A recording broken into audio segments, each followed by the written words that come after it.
you want it, then you're going to do it. Mm. Sometimes we say we want things, but we don't really want them.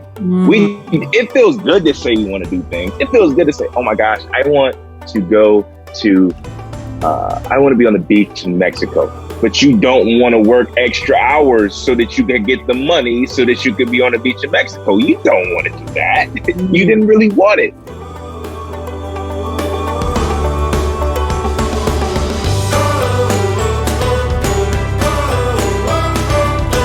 Hi, welcome to Motivation to Write. I'm your host, Ebony. I hope you had a wonderful Thanksgiving holiday. I hope it was relaxing, and I hope you're enjoying your leftovers and your time off if you're so fortunate to get time off. Today, I am very excited because I have the wonderful motivational speaker and author, Sir Aimèzing, as a guest. So let's learn a little bit more about Sir Aimèzing. Aimè Mukendi Jr. is a motivational speaker, entrepreneur, social media influencer, and active community volunteer from Buffalo, New York, where he was recently named one of the Changemakers 30 under 30, recognizing the impact and accomplishments of young professionals. He is also an author, as he has recently published Everyone Needs a Hero, Why Can't It Be You? This is a must-read book to help you find the greatness within you, whether it stems from battling depression, your journey on personal discovery, or any adversity. I am here with Sir Aimè, and I am so excited to have him. He's a lot of things. You're a life coach, you're a motivational speaker, you're an author. Did I read that you also have your own podcast? Something is in the works. It's in the works. Okay. Yeah, you have a lot going on here. And I'm just excited because watching your videos, I could just sense your authority and your confidence. And you seem like you have a lot of knowledge and wisdom to share with us. And this book, Everybody Needs a Hero, Why Can't It Be You? I have it on my wish list because I have a long to read list. So I do plan to get to that book. But Sir Aimè, I was just wondering for all of our listeners, if you could just give us a little bit about your background. Like, how did you come into this life coach, motivational speaker career path? Well, first and foremost, the one thing we didn't mention is that I'm a human. Yes, that's a very good like the top before anything. Yeah. But honestly, my first speaking engagement it's a pretty cool story. So my grandfather has had MS my whole life. He's had MS since 1969, and he's a Howard alum. And he, for about 22 years, did a scholarship for students with disabilities. And at age 4, I'm at his scholarship event in 1997, so long ago. Oh, you were only 4 in 1997? Oh my gosh. Oh, I shouldn't have said that this early. I should have let you guess afterwards. Oh my gosh. I feel like a dinosaur now, but that's okay. No, it's just a little bit of seasoning and experience. That's all. That's weak. I like that. But he's talking to the crowd, and I walk up to him and I snatch the mic out of his hand and sing "I Believe I Can Fly." And that was my first speaking engagement ever. And I love that. Oh my goodness. Can you sing? So, I don't call that a skill. It's one of the I things do know a lot of lyrics, though. Okay. I do know a lot of lyrics, but I don't think I've won any American Idol contests. Okay. But the interesting aspect of that's what I consider to be my first speaking engagement. And as I reflected back on my life from that moment, when I got a little bit older, I gave speeches in elementary school. Like I remember giving the DARE speech in 5th grade, and then when I was in middle school, I did declamation contests, and then I gave the graduation speech for high school. I gave the pre-commencement speech for college. So speaking was always just a part of my life in some capacity. It seemed like that was just a gift that was given to me. So it was about a little over a year ago, where I decided to move more towards the motivational speaking path because I was always talking. Yeah. And that's kind of how things led.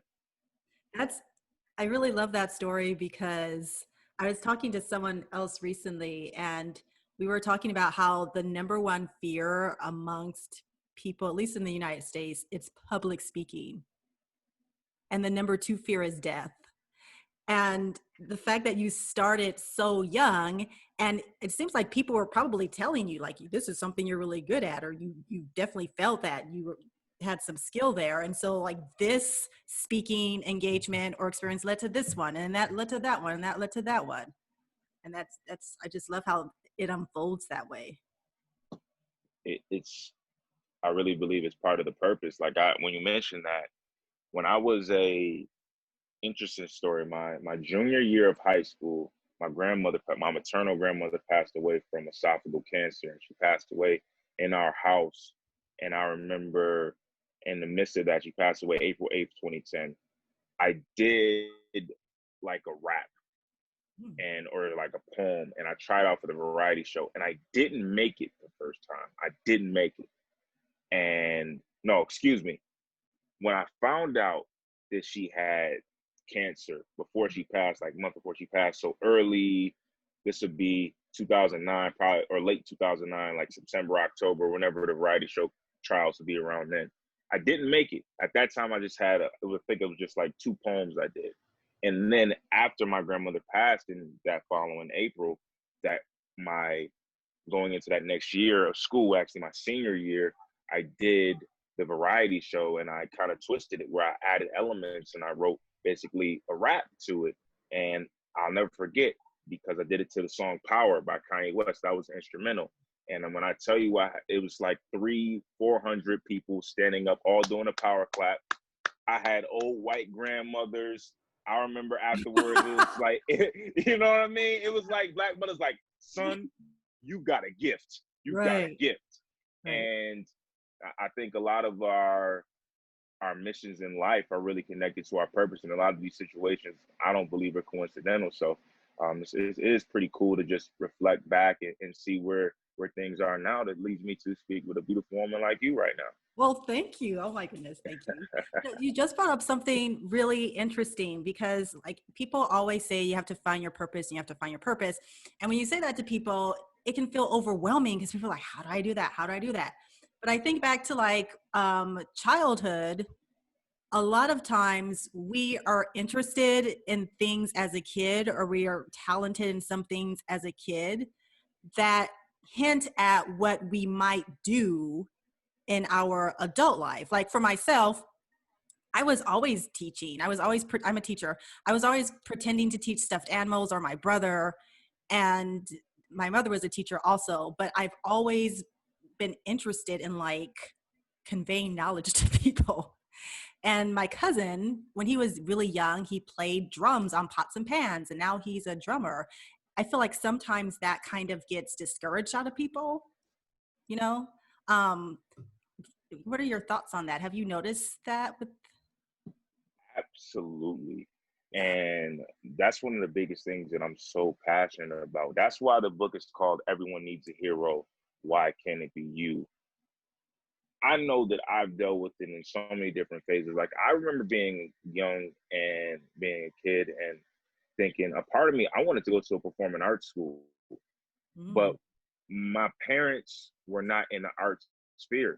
And they didn't see life in that way. So it wasn't really, I didn't voice it too much. And it wasn't necessarily an option. And I think in a lot of ways, it could be really the closest people to us. It could be family, it could be friends, where you're discouraged from doing something that you really like. And then you wonder why you could be making $300,000, have the great position, XYZ, big house, condo, whatever, but you're still unhappy because you never really followed what was in your heart.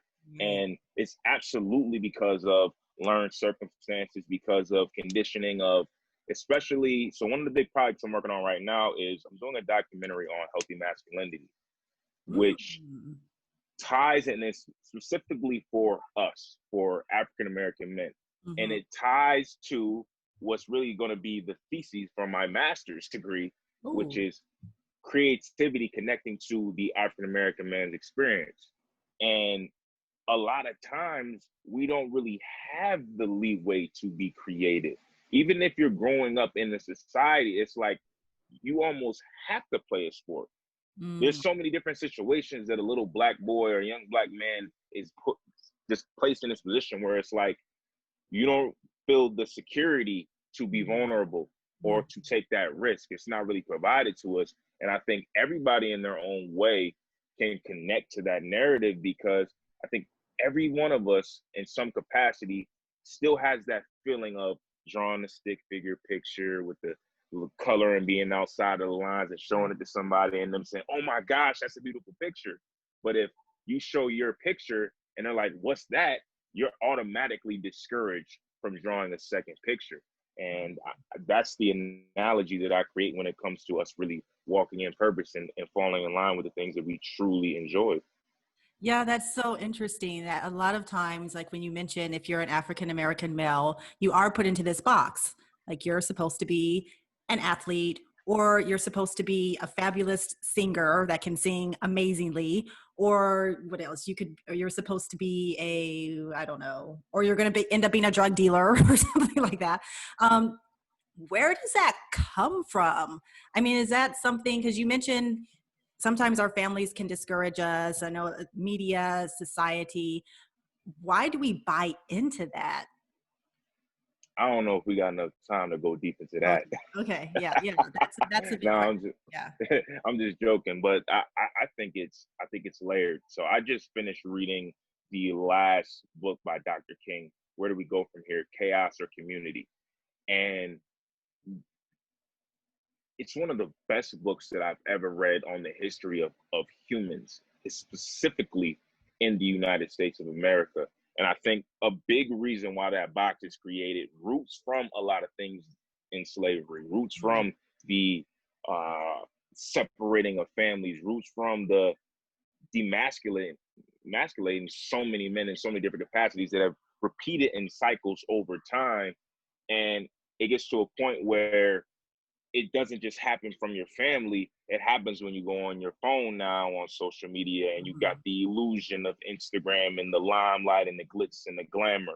It happens when you listen to music, because I'm a fan of rap and hip hop. I love a lot of different music, but I know for sure there are certain files in my brain that still have a misogynistic, very aggressive, toxic take on life. Like that's drilled into my brain. Then if I turn on my TV and I see what happened to Ahmaud Arbery or George Floyd or Jacob Blake, and there was another situation that I haven't even looked into just recently within the last few weeks, it's like we're getting hit from all these different angles of ways that like make you question your identity and make you want to say, okay, I'm either gonna go way far right or far left. But really, in reality, there's no true safety for identity.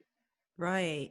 So, speaking of identity, so let's say that I have a really strong desire to be a writer, right?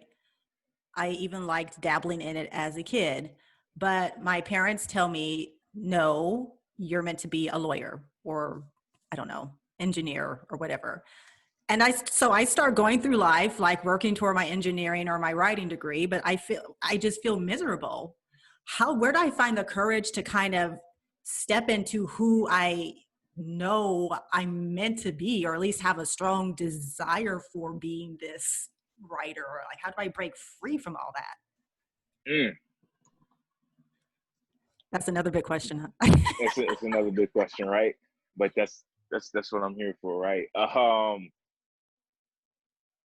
I think a lot of it really starts with self. Part of the journey of life, in my experience, is the embracing the fear, embracing the unknown, becoming uncomfortable. Another great book that I read is for business, Who Moved My Cheese? And it's about letting go of the old cheese. And for so many of us, that unknown, especially now, COVID, it really puts us in a unique position. But if you study a lot of the people that may inspire you in some capacity, they all took a huge risk. Everyone took a huge risk. And no, it wasn't great. They weren't eating at the finest restaurants like you might see somebody post on their page. They weren't traveling the world during those times. I think about like even Mari, I can't remember his name, but Ghost from Power. This is a guy who went to the NFL, got cut from the Chargers, slept in his car. You know what I mean? To now where he's been able to establish himself in different phases. Like that's a part of the journey. So what I truly believe it starts with really sitting down with self. That may come through meditation. That may come through prayer. That may come through journaling and writing out your vision. So what's my big vision? What do I want to achieve in 12 months? What do I want to achieve in 90 days? What do I want to achieve in 2 weeks? And then taking each day and understanding that those little steps day by day are actually moving you closer to your Rome, to your pyramid. Mm-hmm. My favorite book is The Alchemist by Paulo I Coelho. love that book. Yes, that's Oh such my a good goodness. book. Yes. And I read it quarterly. I haven't done it yet for this quarter. I was gonna do it right away, but I'm like, you know what? I want to wait a little bit because I get something new every single time. And what I always take from it is when you want something, all of the universe conspires in helping you to achieve it. And you being someone that read the book, you understand that Santiago on that journey, there was always a constant push and pull. And we've all got that push and pull. And it resonated so much with me because I realized that I am a romantic.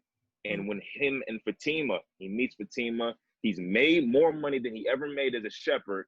And he has that conversation like, why do I need to keep going for my treasure? I could just be good right now. And I remember the alchemist saying to him, you can go marry her and you two will be in love for year 1. And she's going to love you in year 2. But also what's going to happen in year 2 is the universe is going to start to tug at you.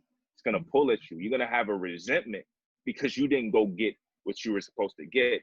And I think a lot of us, or a lot of people have experienced that where you're stuck in that middle space because you didn't go get what you really wanted because you saw something that was good or something that was safe in the moment.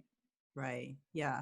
That's such a good point. And I think that might be why a lot of people transition careers so often.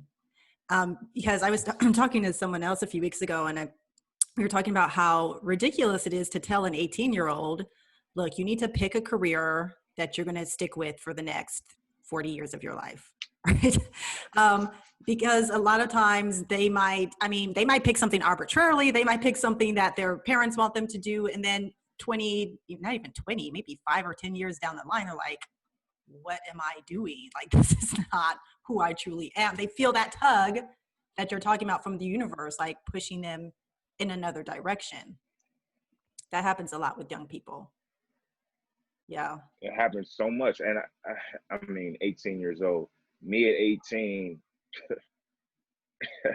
my whole level of thinking is so much different than even a year ago. So 18 years old, how I would have pictured life and how I would have pictured positioning is not the same right now. And like you said, a lot of it's outside influence. Yeah. It's not really that inner voice, that inner soul, that intuition. I truly believe, I'm a very spiritual person. I truly believe it's divine. And that's what intuition is. And we get these moments where we get this divine inspiration, but it's so many things that can distract us.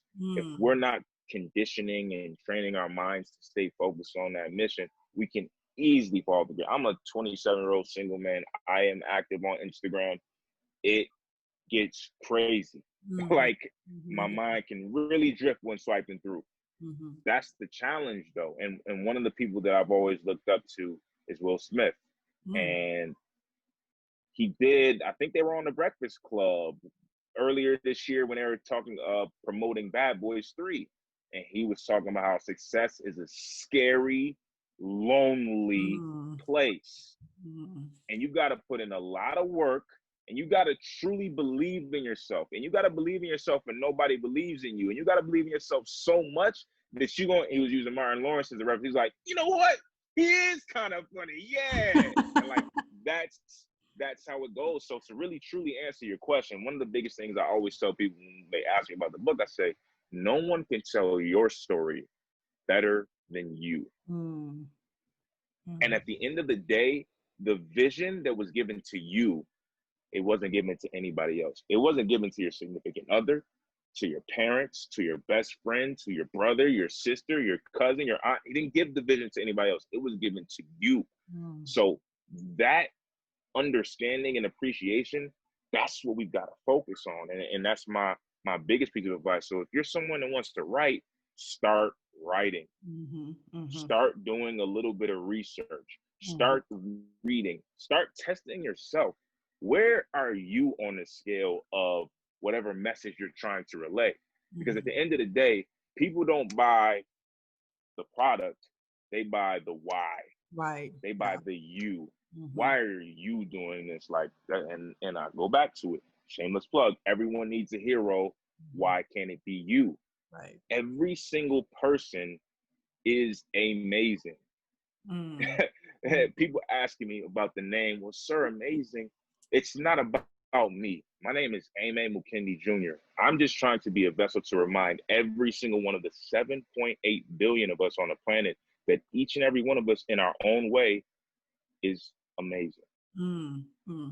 You know, you mentioned how we're scared to embrace the fear when we are taking the plunge into something that we really want to do, and we don't want to embrace the unknown. And how important is it for us to take risks? And I'm not talking about like just careless, reckless behavior. I mean, as you're saying, like, if you want to write, you know, I think people find that scary because they're scared of being judged. Well, if I write something and someone reads it and they call it terrible, then they just want to lay down and die.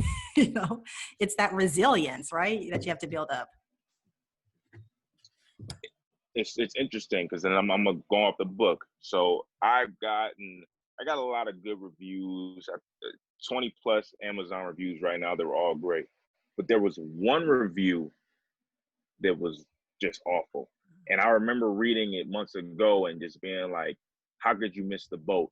Oh, the author is very self-centered and he's very egotistical and blah, blah, blah. But it's like, that's actually the exact opposite of what I was saying. I actually pulled back the curtain and show all the vulnerability, show all the non-amazing things that I was doing and how I was living, to show people like, guess what? That's just a part of the process. Once we make that decision and start to do some different steps along the way, we all walk into that being that we were supposed to be. So I think focus is the biggest key. It's just like a glass of water. If you focus solely on the air in each glass of water, wine, whatever beverage that is your pleasure. I like water. You know what I mean? I like water too. I just want to make sure we're all in this together. You know what I mean? No judgments. But if you just stare at the air, then you'll always be thirsty. You know, what else comes to mind when we kind of start to step into who we were meant to be is it's going to cost us some friends sometimes, right? I remember like this analogy, I think it was Steve Harvey's, like we're each kind of pulling our own wagon up this hill, and you've got like some people that are just sitting in your wagon instead of helping you push your wagon up. They're just taking up space and slowing you down. How important is it to be aware of who you surround yourself with? Another big one. It's so many things that come to my mind. Like, it's so many different situations, so many omens, alchemists talk, so many omens that happened in my life. I remember, I mentioned my grandfather again. My grandfather always told me, it's not always what you know, it's who you know. And he always told me to be very conscious of who you're spending your time with. He always told me that, you know, and one thing I always live by is lions hang with lions, iron sharpens iron. And it's been proven throughout the history of our world, who you associate your time with is a representation of you, whether you do everything they do or don't. So that's one part of it. And then I want to tackle this that was presented to me in a conversation where we discuss how sometimes your friends are actually your biggest haters. And sometimes when you bounce that idea off and somebody brushes it away because they see the power in you before you do. And I had never looked at it from that aspect where I said, you know what? You are so Right. Because sometimes people, it's like when you're sleeping in the bed and somebody walks in the room and they turn the light on, you're like, ah. Right. Some people don't want to be on that level. Some people don't want to improve their lives. Some people don't want to take things to the next level. So when you come in with your light and you let your light shine, that's how their approach is. Turn off the light, turn off the light. And if you Right. listen to them, you flip that switch. So uh, it's very, very uncomfortable to go through any type of growth, understanding that you're not going to associate with people the way you once did. But at the same time, understanding that maybe there's an opportunity to reunite in the future, and maybe it was an illusion. It wasn't what you really thought. Right. Right. And I think based off our environments, our conditioning, especially in our related to us again, like even as a black man, when I think about athletes and they say, oh well, he doesn't, how you going to shift because you don't come back to where you came from? It's kind of like you're still there. Mm, right. Right. Yeah. Like you're looking at me still instead of figuring out ways in which you could be near me. Right. It's a Right. it's a different conversation. It's a different level of thinking. So I think it's something that everybody who's really pursuing that legend, you definitely have to take into account. Yeah, I see on Twitter so often a writer will post something like, my family doesn't support my writing, or my family, they stopped talking to me, and it's really sad, um, how sometimes if you have a dream and you want to pursue it, it will cost you some relationships.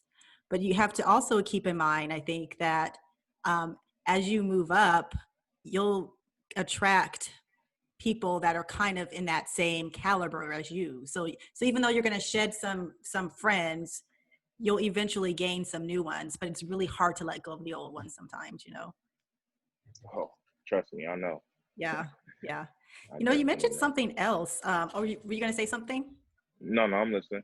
Okay, you mentioned something else that I think is really important for people who have goals or want to kind of take their life or their career to the next level. And you mentioned a lot that you read, and I think it's really important to study, as you said, study people who inspire you, because I think that's something people overlook. Is we have so many great books and biographies and autobiographies that we can learn so much from. Like you can earn an MBA from reading all these books, right? It's so interesting because I mentioned being a spiritual person, and sometimes I have conversations with people, and we just start talking about books. I'm a bit of a bookworm at this stage in my life, and I'll be like, oh well, all I need to do is read the Bible, and I just look at them, and in my mind, I'm thinking, you aren't even glorifying God because you don't understand that He divinely inspired those other humans to write these words, these Mm-hmm. other different levels of study. Like everything to me, when I read all these different type of books, they do point back to the Bible, but these are also other interpretations and reflections that have been made over time based off the knowledge that was acquired from the Bible, based off of His power to inspire us all in different ways. So it's the Bible says, study to show ourselves approved, and there's so much for us to study. Mm-hmm. And I think that's one of the biggest steps too. Like as a writer, I know in our modern times, some people like, I want to write a book. They don't read anything. Me personally, I feel like if I'm gonna do something, why wouldn't I at least do some type of research on it? Right, right, Like, yeah. like isn't that a part of proper planning? Mm-hmm. Because the planning portion is so important because of all the other obstacles you're gonna come from, the opportunities of your family may not support you, you may lose friends. Like that's all a part of the journey. So that's why the plan is so important. But part of the plan is actually starting too. Mm-hmm. Right. Yeah. I was talking to an entrepreneur. His name is Kuda Biza, and he also wrote a book. But he kept pinpointing that it's really important to take action. Is if you don't take action, you're never going to get anywhere. And I think that's what we were talking about. That a lot of people just get stuck in that place of not taking action because of all this fear, or because of the family and friends that are holding you back. And yeah, But I'm telling you, it's like once you do, who is it? I think it's like Tony Robbins that says you have to take massive action, but it's something so powerful about taking, even if it's the smallest step. You know, it just, you shed a little bit of your old self and step into a little bit of your newer self with every step you take. You know? When it comes to taking those steps, it's like we have we get caught in the illusion. Like for some reason, this word just keeps coming to my mind because we feel like someone like Tony Robbins, right? So I'm technically aspiring to be similar to Tony Robbins. Mm-hmm. Tony Robbins started doing speaking, videos, cassette tapes, books before I was even born, right? Back in the 80s. Even so, he now is at a place where he may charge somebody $10,000 for a weekend, or I don't know how much his programs cost, but that is 40 years later. Right. Like, and even The Alchemist itself, I tell people, I say The Alchemist, when it first came out, Paulo Coelho didn't know the book was going to be a hit. Yeah. It's now a hit. Now people can reference it. Now he gets interviewed by Oprah, but it wasn't like that when he originally wrote the book. And I think that's another piece, especially for writers. We forget some of the greatest philosophers in the history of our world were not appreciated while they were actually living. Yeah, that's true. Now their name reigns supreme. And I think as a writer, that is a part of the joy. That's a part of the blessing, because the words that you write ultimately can impact somebody on the same planet that we are on way later. Right. Yeah. Yeah. Yeah. That's, I often think of that because, you know, I've had moments where I'm like, is anyone even reading this? Why am I doing this? But and you bring up a good point, because a lot of people will look at someone successful like Tony Robbins and they will want to aspire to be something like him. But they don't consider all of the work, the years and years and years of work. And I'm not even talking about like work that he was purposefully doing toward being who he is. I'm talking about like when he was 5 years old and he had to deal with this situation, or he was like all of that goes into what you see now, you know? So it's never just, success is not overnight, I guess is my point. And a lot of people kind of get caught up in that instant gratification. It's like on the instant gratification is on a propeller now. It's like, it's more intense than it's ever been because we have so much access to technology, where we really think, oh my gosh, this person's got 1 million views on TikTok. They probably were doing YouTube videos 8 years ago that you never watched. Right. Yeah. So now it's clicked because the right platform and their creativity and the universe had everything in alignment at that particular moment. Yeah. What do you say for people that are like, well, you know, I am a writer, and I write about, let's just say, I write about self-care, but there are so many other writers who are writing about self-care. Why should I even bother? Like, how am I even going to enter this space where there are so many others? What can I contribute to that? It goes back to the vision he gave you, he didn't give to anybody else. And nobody could talk about self-care the way you talk about self-care. Yeah. Yeah. I had a conversation with a psychologist, I think this week, and we were talking about this concept of being unique. And I said to him, isn't your talent what makes you unique? And he said, no, it's your experiences that make you unique. So even though there might be a lot of people in the self-care writing space, you have unique experiences, life experiences that can shed a different perspective on self-care than this person, right? It's like in teaching, when I could teach something to a class and then have some kids that don't get it. But if they have one of their peers explain it to them, they get it. They didn't get it from me though, but they got it from their peer, you know? So they just need to hear it from you sometimes. We all interpret, hear, relate to different people. And I'm a fan of Seth Godin. He's another Buffalonian. Yeah. And he talks about how you just have to find your 1,000. That's it. You're just looking for your 1,000. 7.8 billion people on the planet. You just got to find the 1,000 people that connect to you, relate to you, that it makes sense, that they have a understanding of self-care and or whatever topic or whatever subject you're writing about, it resonates with. There are certain things that no matter what, we all can relate to. We all got to get up in the morning, brush our teeth, put our pants on one leg at a time, eat, shower. Like those are things we all got to relate to. But there may be somebody who does it in a specific order Right. that actually relates to you. So Right. it's really about finding the people that we're still all connected. Right, right. You know, you mentioned earlier about planning.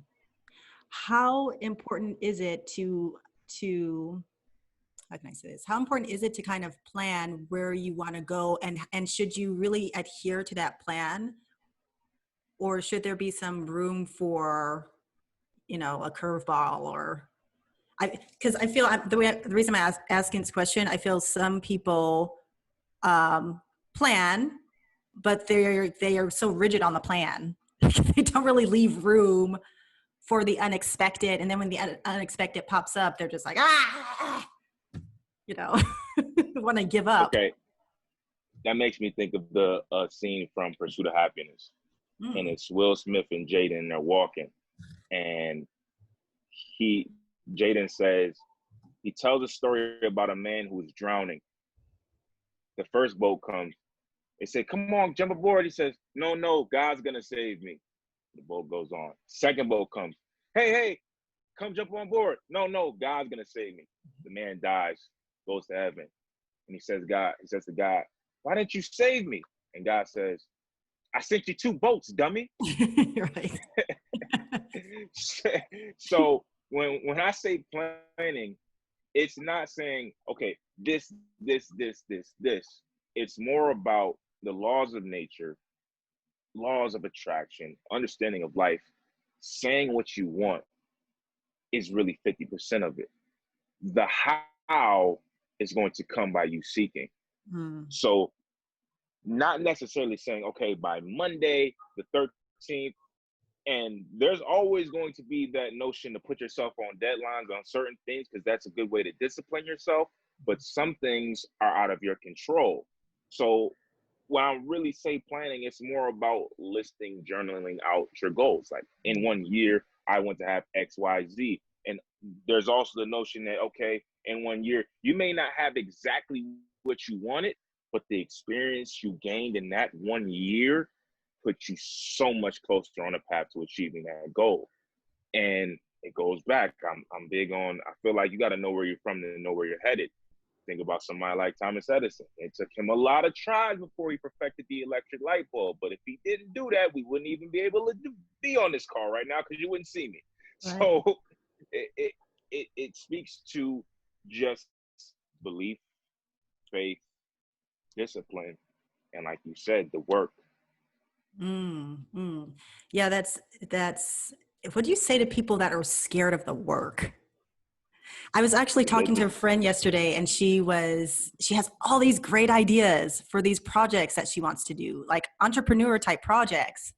And then after kind of outlining her idea, she'll say, "Oh, but you know, it's going to take this, and then I have to do that." And it just becomes overwhelming for her, where she can't, as we said earlier, take action. First and foremost, I feel like if you want it, then you're going to do it. Sometimes we say we want things, but we don't really want them. It feels good to say we want to do things. It feels good to say, "Oh my gosh, I want to go to, I want to be on the beach in Mexico." But you don't want to work extra hours so that you can get the money so that you could be on the beach in Mexico. You don't want to do that. You didn't really want it. Right. So that's the first thing. But also the amount of self-doubt and negativity that creeps into our minds is scary. Yeah. And to me, I think that's one of the biggest reasons why people don't pursue the ideas. We start looking at the air in the glass. We're not looking at what's there. We're not thinking about the steps day by day. I'm guilty of it, just like anybody else. For me, sometimes people say, "Man, you need to take a break. You need to slow down." But I'm like, no, I don't even. Somebody asked me about an accomplishment, my greatest accomplishment. I don't even know what to say sometimes, because I feel like there's so much more work to do. So I'm not even looking back at yesterday, but we have to look back. We have to look at some of the things that we've done so that we, once again, to get that belief, that encouragement, because of everything else that's going to be coming at us as we're pursuing. And I'm huge on seeking ye shall find, ask it shall be given unto you, knock it shall be open unto you. And when you really understand and appreciate those words, that is life in itself. You have to seek. That seek may be the reading, the knowledge, the meditation, and the prayer to me is the asking. That's the asking. The knocking may literally be the knocking. So Right. it may be the emailing, the researching, which is still part of the seeking, the connecting with people, and then asking the questions that are going to ultimately put you in position to achieve what you want to achieve. That's powerful. That's really powerful. Yeah. Do you journal a lot, Aimè? So I actually have so many different notebooks.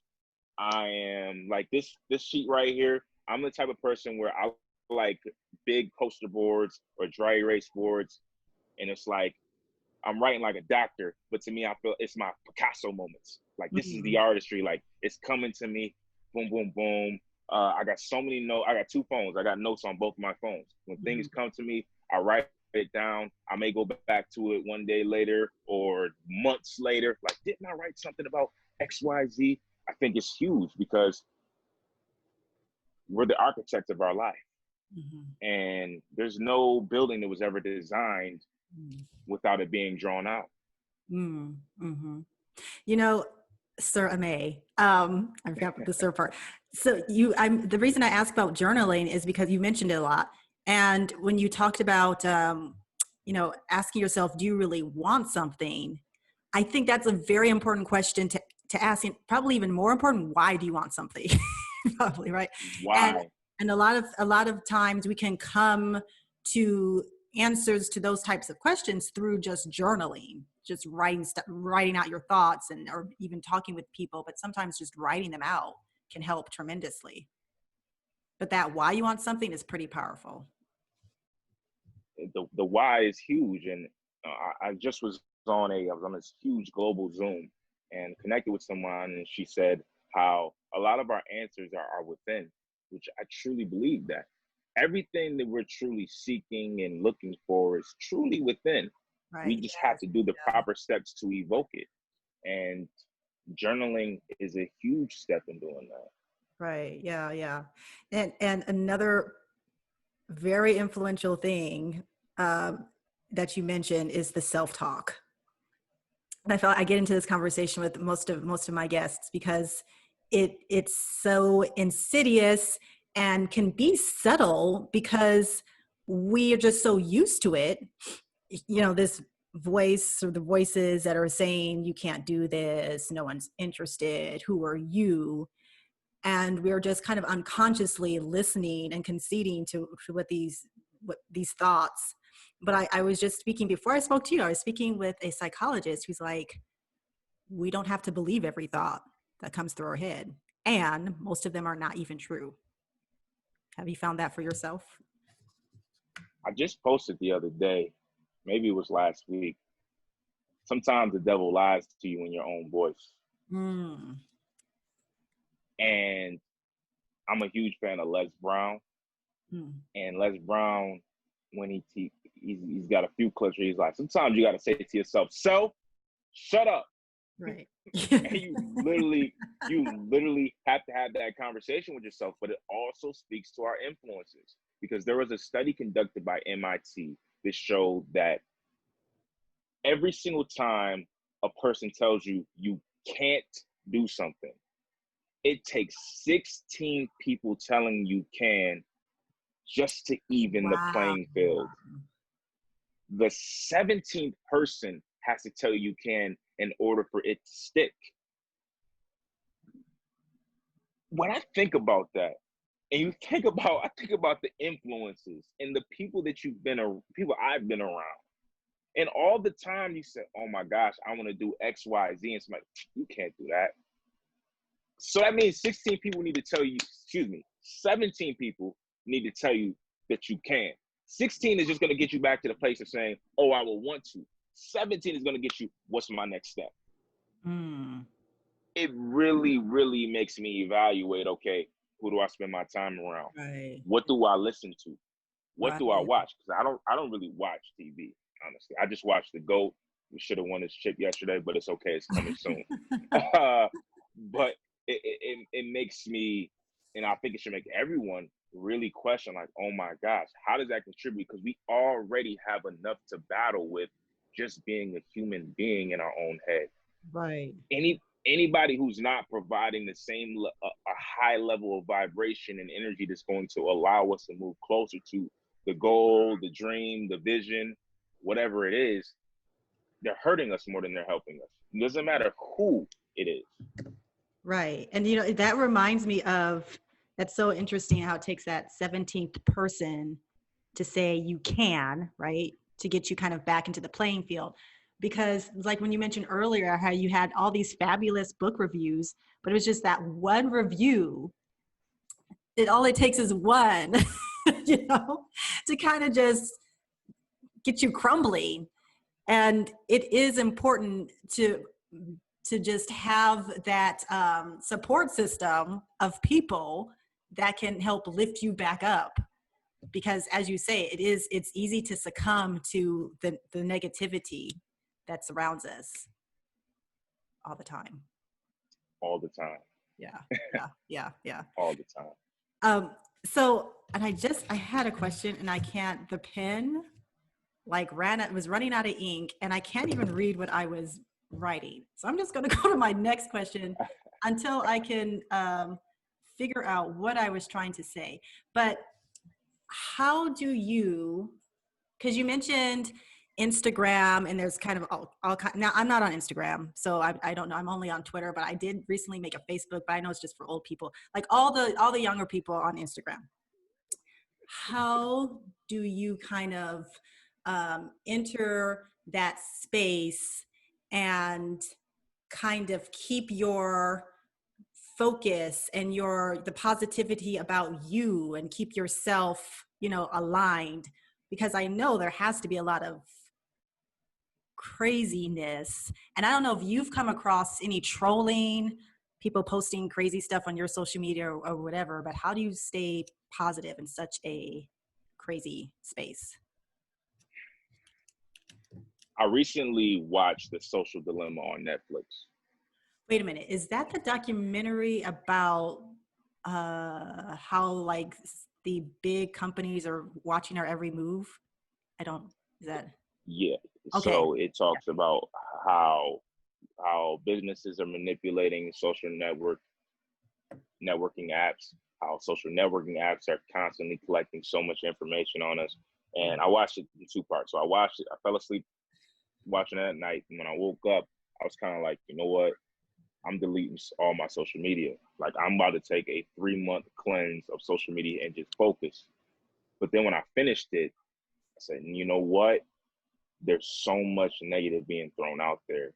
I got to hit social media with even more positive.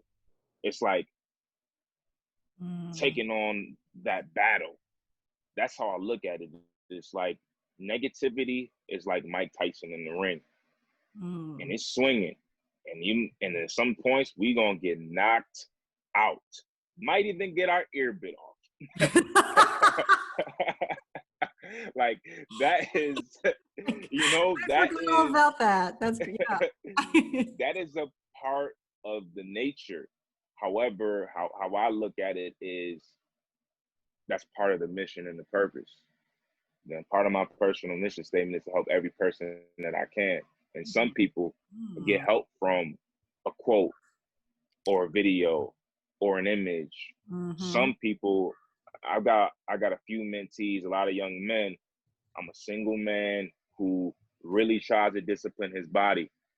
And even though, yes, you know what? I double tap certain photos. That is correct. I'm a human being. Right. However, being able to maintain self-control and not do something too far left, it helps a lot of people, because sometimes we need to see it. I did a summit during the summer, was a men's healing summit, and we were all talking about how some men didn't have a man in their life, or the relationship with their dad wasn't strong, or XYZ. And I talked about how, man, my parents got divorced when I was 4. However, when I saw Smart Guy in the 90s, I needed to see that a young Black kid could be super smart. When I watched Fresh Prince, I needed to see Will Smith being cool, but Uncle Phil being Uncle Phil. I needed to see Carl Winslow. I needed to see Steve Harvey. I needed to see Jamie Foxx be an artist in everything that he was doing on his show. That positive identity, it kind of feeds to, we run into election year. No matter, I don't get into politics, no matter what he did right or wrong, I know what it means that to my 10-year-old little brother, my 19-year-old little brother, what it meant to me to see Barack Obama as president of the United States.